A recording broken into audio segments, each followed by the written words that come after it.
breaking news that's coming in. This is from the state of Bihar. Now, Bihar Chief Minister pulls the woman's hijab and has now sparked a row. This has been caught on camera.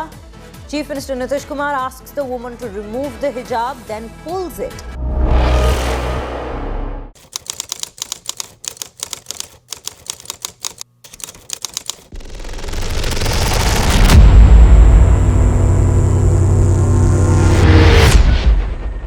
అస్సలాముఅలైకుం friends.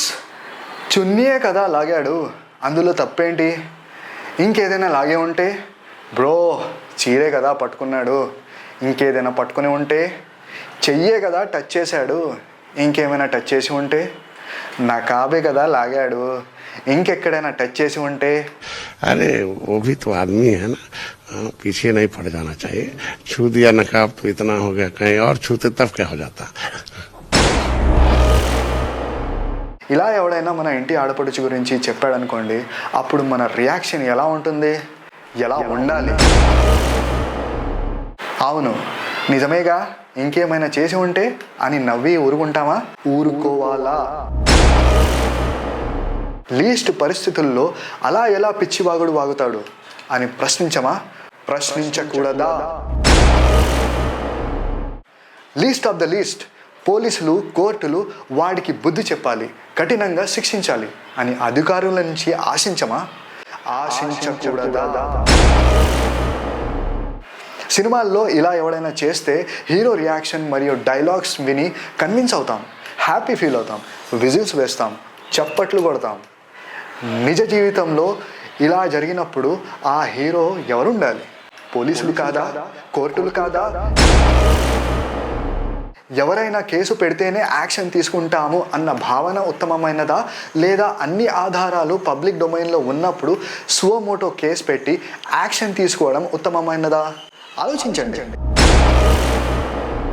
కేవలం పిచ్చి వాగుడికే కేసులు పెట్టుకుంటూ వెళ్తే లక్షల కేసులు పెట్టాల్సి ఉంటుంది అని అనవచ్చు.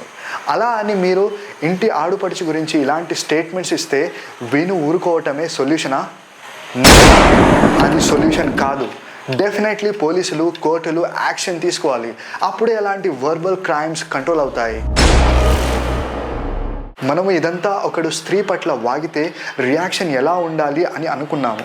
కానీ ఒకడు నిజంగానే మన ఇంటి ఆడపడుచు చున్ని లాగితే, చీరే లాగితే, చెయ్యే టచ్ చేస్తే, నకాబే లాగితే వాడు నేరగాడు కావడంతో పాటు కోర్టు ద్వారా శిక్షకు కూడా అర్హుడు.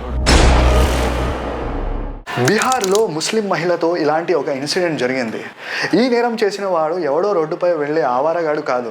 బీహార్లో గత 20 సంవత్సరాలుగా అత్యున్నతమైన పదవిలో కూర్చున్నవాడు. బీహార్కి మంచి చేస్తాడని ప్రజలు ఎన్నికల్లో గెలిపిస్తే రోడ్ సైడ్ ఆవారా కంటే గలీజ్ హర్కత్ చేసిండు. అతను ఈ దారుణం ఎక్కడో రోడ్డుపైన చేయలేదు. ప్రపంచమంతా చూస్తుండగా మీడియా కెమెరాల ముందు సిగ్గు లేకుండా నవ్వుతూ ఈ నేరానికి పాల్పడ్డాడు. అతను ఈ నీచమైన నేరం చేస్తుంటే స్టేజ్ పైన ఉన్న వాళ్ళు సిగ్గు లేకుండా నవ్వుతున్నారు. వీరు ఒకవేళ చదువుకున్న వాళ్ళైతే వాళ్ళ టీచర్లు ఇలాంటి సిగ్గులేని పనులు చేయడం చాలా మంచిదని నేర్పించారా? అందుకే ఇతను ఇలా పబ్లిక్లో నకాబ్ లాగాడా? అందుకే స్టేజ్ పైన ఉన్న వాళ్ళు అలా నవ్వుతున్నారా? లేదా వీళ్ళు మానవ రాక్షసులా? వీళ్ళ ఇళ్లలో ఆడపడుచులు ఉండరా? అందుకే స్త్రీకి మర్యాద ఇవ్వటం అనేది వీరికి తెలీదా? కారణం ఏదైనా ఇది ఒక నేరం. భారతదేశంలో చీరపల్లు కానివ్వండి, దుపట్టా కానివ్వండి, ఘూంగట్ కానివ్వండి, హిజాబ్ కానివ్వండి, బుర్కా కానివ్వండి, క్రిస్టియన్ నన్ ధరించే వీల్ కానివ్వండి, ఆమె ఇష్టం లేకుండా కావాలనే వాటిని తాకడం, లాగడం, పైకి ఎత్తడం, తీసేయడం చట్టపరంగా నేరం. ఇవన్నీ మహిళా గౌరవం మరియు వ్యక్తిగత గోప్యతకు భాగం. ఈ నేరం చేసిన వాడు IPC section 354, IPC section 354A, IPC section 509 కింద శిక్షకు అర్హుడు కావచ్చు. ఐపీసీ సెక్షన్ 354 అంటే మహిళా గౌరవాన్ని అవమానించే ఉద్దేశంతో దాడి లేదా బలవంతం చేయడం. ఈ సెక్షన్ ప్రకారం శిక్ష వచ్చేసి 1 నుండి 5 సంవత్సరాల జైలు మరియు ఫైన్ కూడా ఉంటుంది. ఐపీసీ సెక్షన్ 354A అంటే లైంగిక వేధింపులు అనగా సెక్షువల్ హరాస్మెంట్ చేయటం. ఈ సెక్షన్ ప్రకారం శిక్ష వచ్చేసి జైలు లేదా ఫైన్ లేదా 2 విధించే అవకాశం ఉంది. ఐపీసీ సెక్షన్ 509 అంటే మహిళ గౌరవాన్ని అవమానించే మాటలు లేదా చర్యలు చేయడం, దుస్తులు లాగడం కూడా ఇందులోకి వస్తుంది. ఈ సెక్షన్ ప్రకారం శిక్ష వచ్చేసి 3 సంవత్సరాల వరకు జైలు లేదా ఫైన్ లేదా 2 విధించే అవకాశం ఉంది. పెద్ద ప్రశ్న ఏంటంటే ఈ నేరం చేసిన వాడు ఆ ప్రదేశంలో అత్యున్నతమైన పొజిషన్ లో పరిపాలించాడు. ఎవరిపైన అయితే అత్యాచారం జరిగిందో ఆమె భయం వల్లనో మరే కారణం వల్లనో కేసు పెట్టకపోయినా అతను చేసింది నేరమని తెలిసి ఆ నేరానికి ప్రూవ్ చేసే అన్ని ఆధారాలు పబ్లిక్ డొమైన్ లో ఉన్నా అతనిపై స్వోమోటో కేసు పెట్టి చర్యలు తీసుకునే సూపర్ కాప్ కానివ్వండి, సూపర్ కోర్ట్ కానివ్వండి ఉందా? అట్లీస్ట్ ఆ పెద్ద మనిషికి మందలించే ధైర్యం ఉందా? పబ్లిక్లీ నేరం చేశాడు కాబట్టి పబ్లిక్లీ అపాలజీ చెప్పించగలరా? పబ్లిక్ సర్వీస్ అనేది చాలా గొప్ప సర్వీస్. చెత్త ఊడ్చే వాడి నుంచి దేశ ప్రధానమంత్రి వరకు అందరూ పబ్లిక్ సర్వీస్ చేస్తామనే భావనతోనే ఆ వృత్తిని ఎన్నుకున్నారని సామాన్యులుగా మన భావన.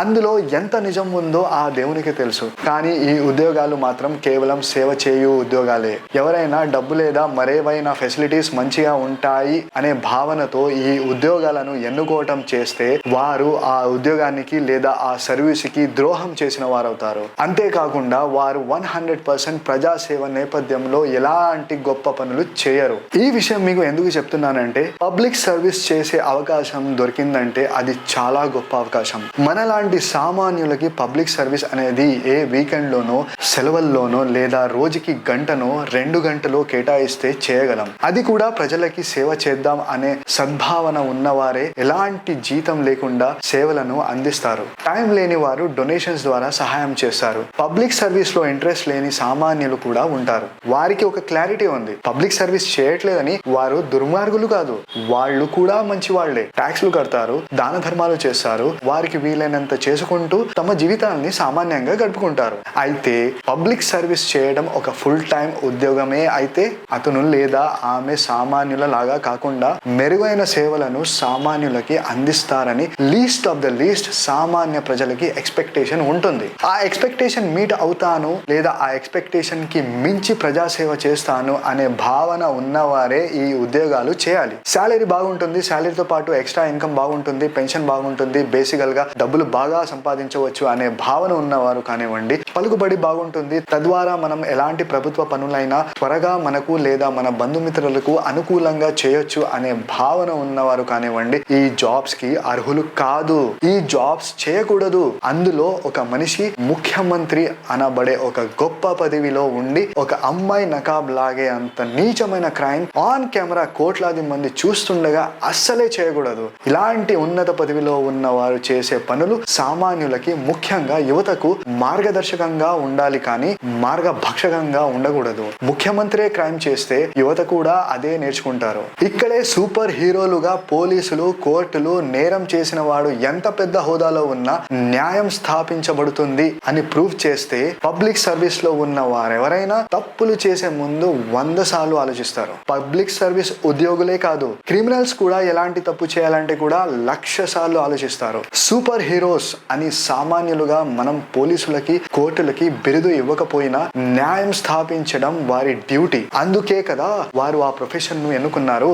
ఈ వీడియో మేము చేస్తున్నప్పటి అప్డేట్ ప్రకారం ఆ మాజీ ముఖ్యమంత్రి పైన ఎలాంటి యాక్షన్ తీసుకోలేదు. ఆ మాజీ ముఖ్యమంత్రి ఆ అమ్మాయికి సారీ కూడా చెప్పలేదు. చాలా మంది సామాన్యాలు మాజీ ముఖ్యమంత్రికి వ్యతిరేకంగా పోలీసులకి కంప్లైంట్స్ ఇచ్చారు, కానీ ఎఫ్ఐఆర్ మాత్రం ఇప్పటి వరకు రిజిస్టర్ కాలేదు. ఆ అమ్మాయికి న్యాయం జరగాలని, ఆమెతో పాటు అన్యాయాలకు గురై న్యాయం కోసం ఎదురు చూస్తున్న సామాన్యులకి కూడా త్వరగా న్యాయం జరగాలని, మంచి గెలవాలని, చెడు ఓడాలని మనస్ఫూర్తిగా ఆశిస్తూ ఈ ఎపిసోడ్ ముగిస్తున్నాము. ఈ వీడియో మీకు నచ్చినట్లయితే వెంటనే లైక్ చేసి షేర్ చేయండి. మరిన్ని మంచి వీడియోస్ కోసం మా ఛానల్ను వెంటనే సబ్స్క్రైబ్ చేసుకోండి. Thank you.